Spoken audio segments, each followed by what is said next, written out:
So the question said, how do you define a Sahabi? Is he the person who saw Hazrat Muhammad sallallahu alaihi wasallam, or who has accompanied him for a certain period?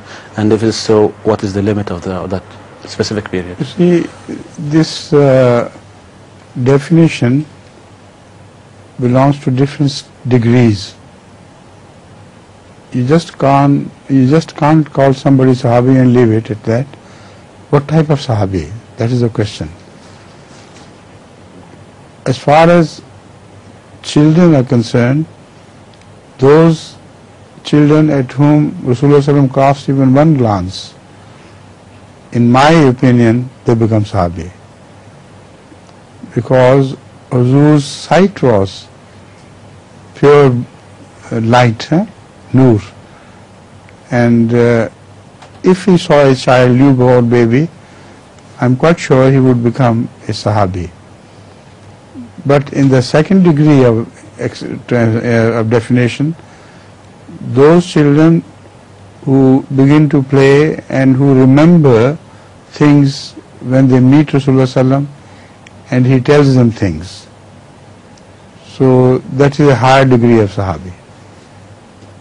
Then those who spend a long time with him and listen to him so often, so they are the first-rate Sahaba. So the definition goes from stage to stage. In the modern times, for the purpose of definition for people who will be buried in Bahishti Maqbara, who is a Sahabi and who is not, has a tough definition for that.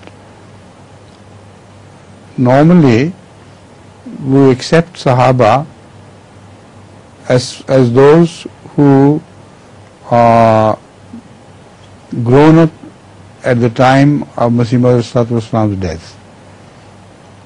And normally 12 years are fixed for that. If they happen to be of 12 years, they are considered to be Sahaba. But even that is a very strict definition. I don't personally like it.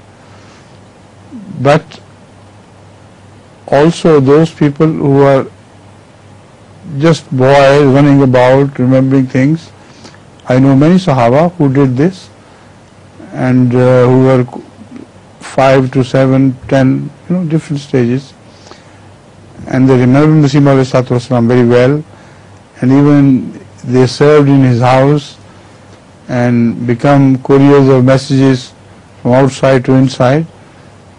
You can't dismiss them as non-Sahabi.